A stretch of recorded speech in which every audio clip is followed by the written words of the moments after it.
Hello, everybody. My name is Anastasia. I'm here today, happy to be with you on the AWS Summit Poland.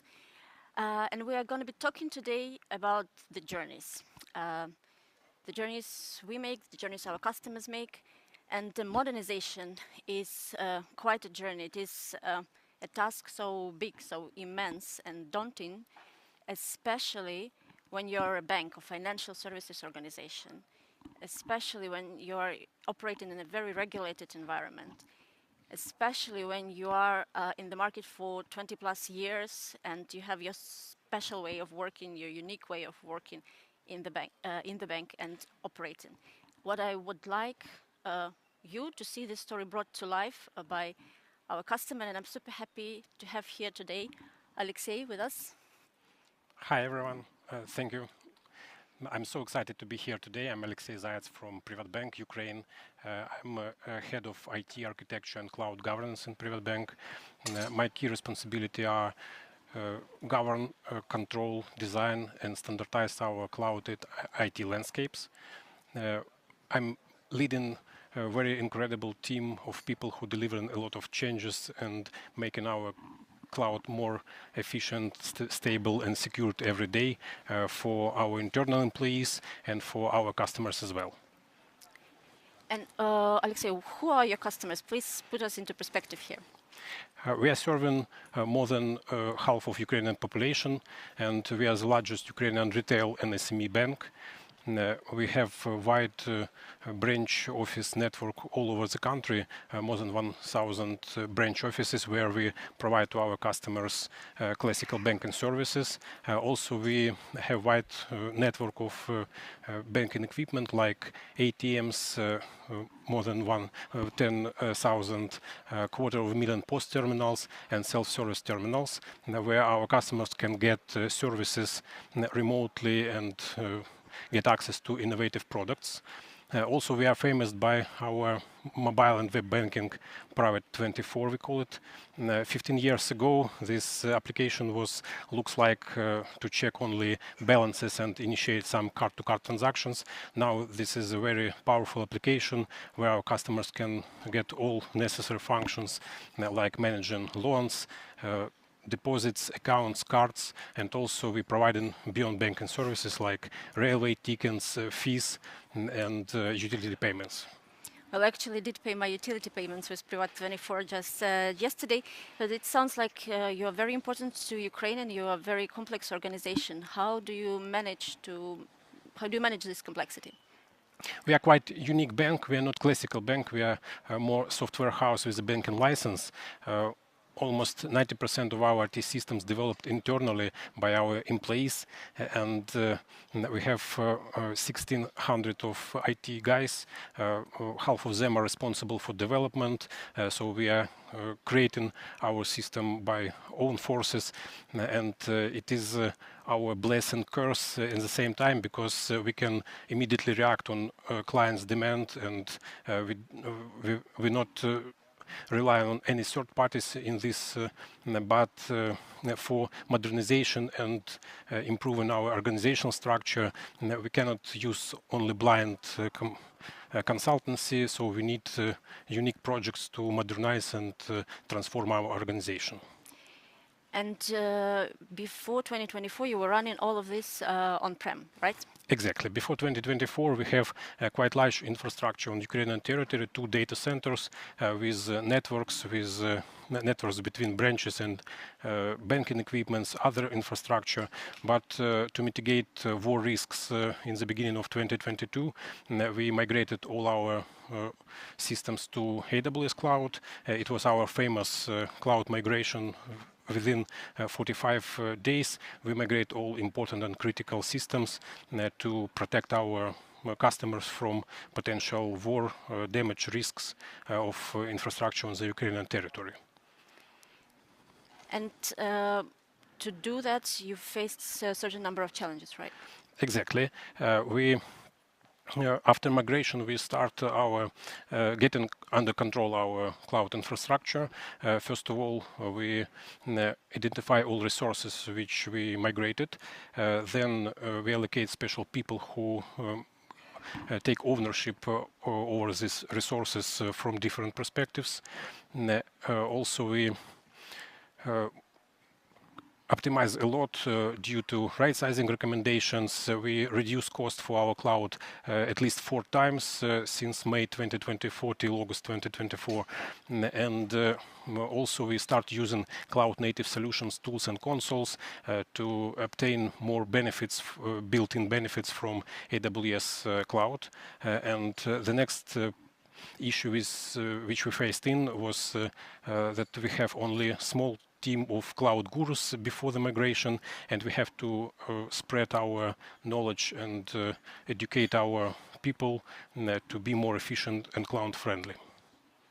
What I'm hearing, Alexei, is that you faced the fact that not all of your people were on the same pace, on the same page with the cloud migration, were not motivated equally, and it is quite important to accelerate this and to be this fast and this agile with your migration. You had to get everybody on board with it, and this is where I know for a fact that the leadership stepped in, and this is what also we see works well in other customers, is when you create a clarity on why you're doing things, what is so important, and you attach it, you link it to the business values, to the values of your business, which in this case, the why was we're doing things, we're getting things done for our customers, which is literally the logo of Privat. Is it true? Absolutely true. We faced such challenges during our modernization projects, and also I can add that we had a popular myth that we don't have enough resources to do it, and how we deal with it. Several teams which already get benefits from Cloud Life shared their success stories across organization, and we motivate others to find additional resources and time how to proceed and accelerate modernization projects. What I see also is in a lot of customers is the other myth that we have so many priorities. This modernization or this migration is not, the time for it is not right now. And indeed, customers across the board, they love doing many, many things at the same time. And getting the priorities straight and actually agreeing on what is the definitely yes thing that we should do is something very complicated. And we have like a global retailer somewhere around the world that at one point of time runs 400 priority projects. And that means basically that if you have so many priority, you do not have none. And it is important. It's what also PrivatBank did, unfortunately, with the outside forces, but they were to prioritize the security of their customers, the security of their operations, and they managed to kind of demystify this thought that too many priorities won't allow you to do things. What other myths were you able to do? Also, I want to mention about myth that we potentially can lose control of our systems when we migrated to cloud because of this cloud operated by a third party. And in contrary, we significantly increase visibility and transparency of our managing IT resources, mention hardware, because we finally identify a number of servers which we operate in. Before migration, it was a very complex task on-prem. Also, unfortunately, we understand how much vulnerabilities we have in our infrastructure, and we're still fixing it by today. So what I'm hearing is that you did have a dramatic lift and shift migration. You spent a tremendous effort on optimizing and trying to get the cloud under control. But you still found yourself in the situation where you had a large heterogeneous environment that was majorly founded in the systems that were developed in-house, developed with the on-premise mindset. Additionally, you had many siloed smaller applications that did not let you create this platform paradigm. And also there was a lack of AWS or cloud whatsoever knowledge and skills inside of the organization. Is it the right perspective? Is it the right summary? of what you Absolutely, faced? but on top of it, we had a number of priorities approved by our high-level management. We have to keep high level of cybersecurity and stability of our systems. Also, we need to increase level of business continuity and disaster recovery, and didn't forget about our customer products and customer experience. And in the same time, it was not. We cannot deliver it without changing our operational model, and we start searching how to improve our operational model and request AWS for advice. Yeah, so thank you for introducing the term, the words cloud operating model.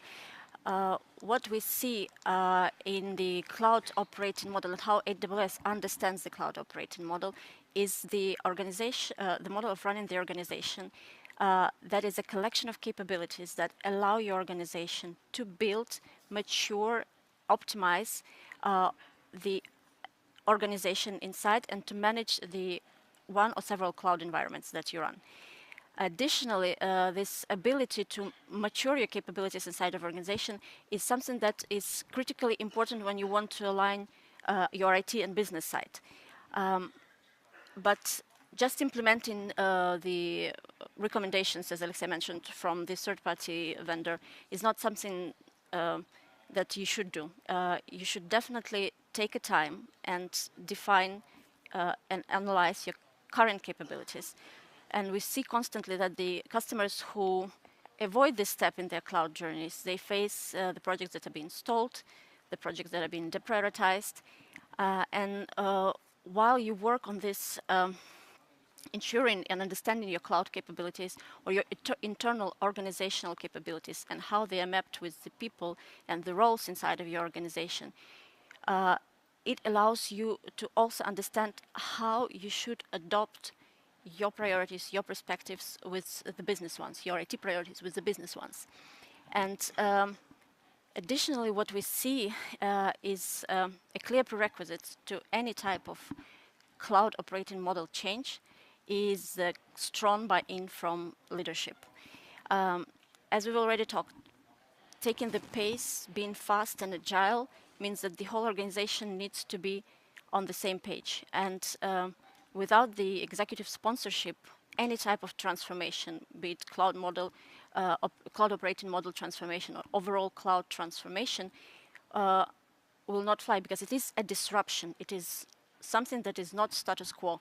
And there will be people inside your organization and there will be processes inside your organization that will not allow you to move unless there is a strong leadership decision to go for it. Modernization is a journey. It's not something like you do from start to the middle to the end. It's also, if we talk about cloud operating model, defining it and implementing it is not a one-time exercise or one-day exercise. You have to dive deep, and AWS worked very hard to create this cloud operating model framework, which collects together the 73 capabilities across the organization, and they're grouped into domains and into perspectives. The perspective, as you see on the diagram here, cloud operation, platform enablement, service management, operational leadership, and cost and governance. Cost and governance, as Alexei has been already talking today about, is something that Privat took very seriously because their cloud journey was not planned. They had to take control over cloud budgets. They had to look into very carefully to look into how they trace and how they control each and every aspect of their cloud transformation. So this perspective enables you to implement the budgeting governance, to implement the security and risk and compliance guardrails already from day one, and enable you to move forward with the transformation seamlessly. Additionally, the operational leadership.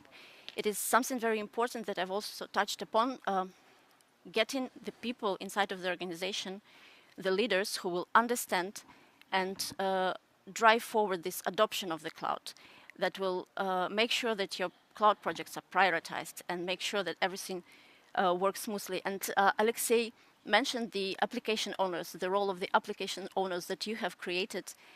Can you elaborate a little bit more on who are these people, how many of them do you have, and what do they do? Sure, we didn't know about this operational framework before, but we originally create such a role inside organization. We have about 80 people who are leading areas in the cloud, in our cloud life of our application. It's not only managers, this is leaders who want to improve our cloud setup, and these guys responsible for cloud architecture, financial controlling, budgeting, understanding how properly implement cloud services inside their applications, how to ensure stability, design disaster recovery and continuity of services, and how to build future with cloud for these applications.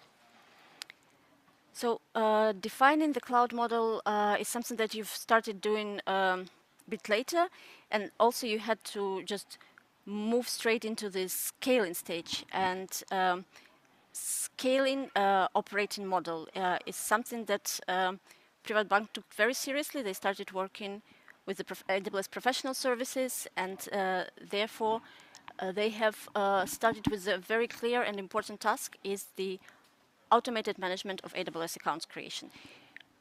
Automation is in the core of any kind of modernization, and creating this automation flow for AWS account creation enabled PrivatBank to get the guardrails, all of the compliance checks in place from day zero that they started this exercise. And while they will further scale their environment, this will enable them to move faster and more secure. Additionally, the customer was able to replace manual processes, and this is once again about automation. The getting into the state where your manual day-to-day processes are automated will allow you to free up the work, the mood for innovation. And additionally, what PrivatBank has been doing with our professional services, with the help of our professional services, and with their clearly talented team, is the network automation, something that is crucially important to customers all over the world, specifically in Ukraine. And I would ask Alexei maybe to dive a little bit deeper in how do you automate the security. Sure. When we migrated our system to cloud, we simply didn't have time to design and redesign our network security aspects, and we just replicate approach to allocate different security zones, which created on a virtual appliance of a third-party firewall.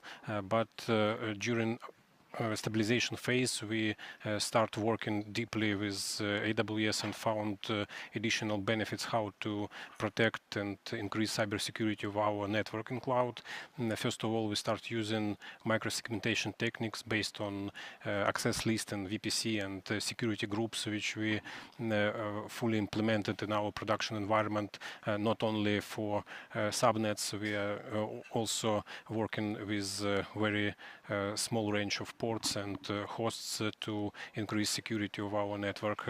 Also, we piloted a number of solutions and AWS network firewall as well.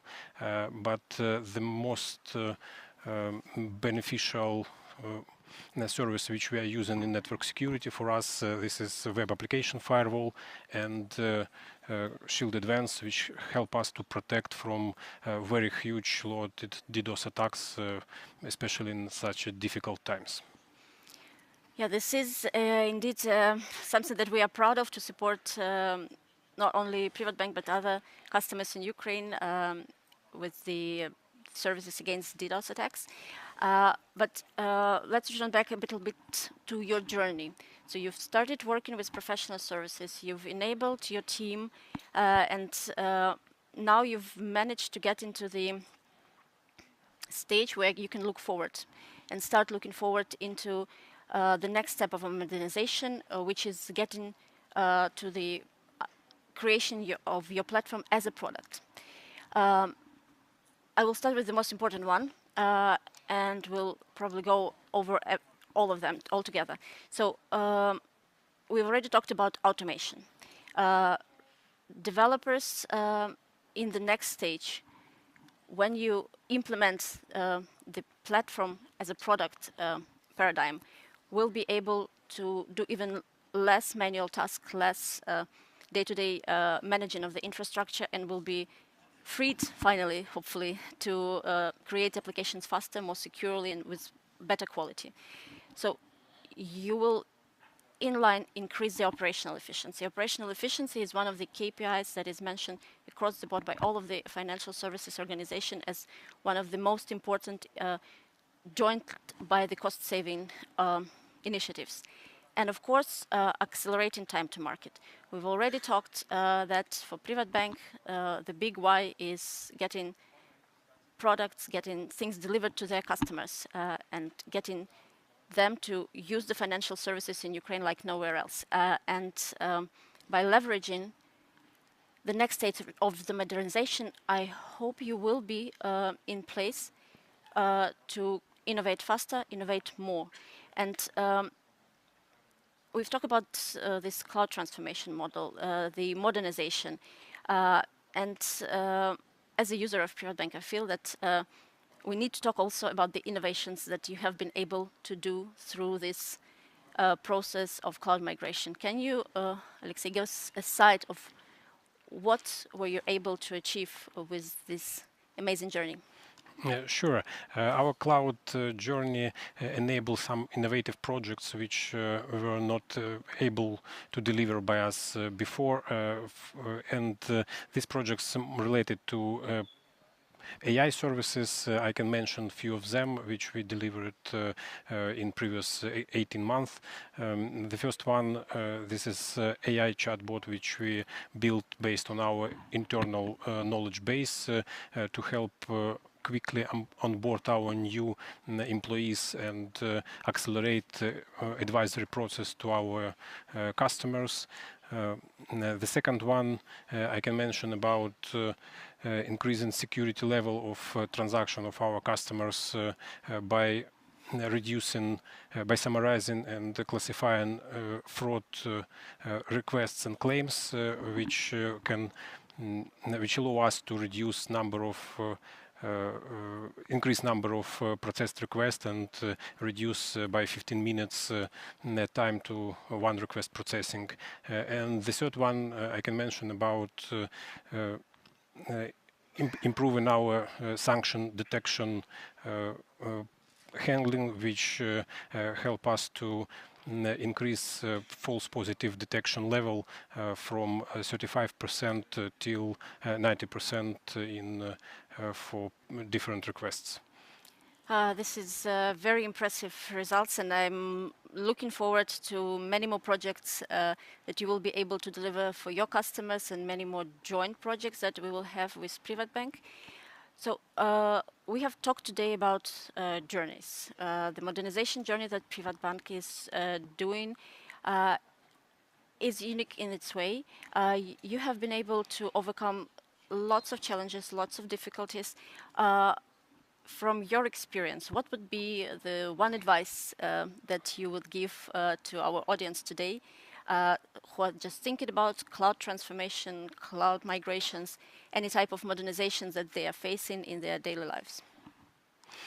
If you want to remember one thing from this presentation, to be successful in any modernization journeys, our advice to increase clarity inside your organization, to help people understand what's going on. And since we start our migration project in March 2022, we still have a special meeting with IT managers and people who are interested in improving and developing their cloud services 3 times per week.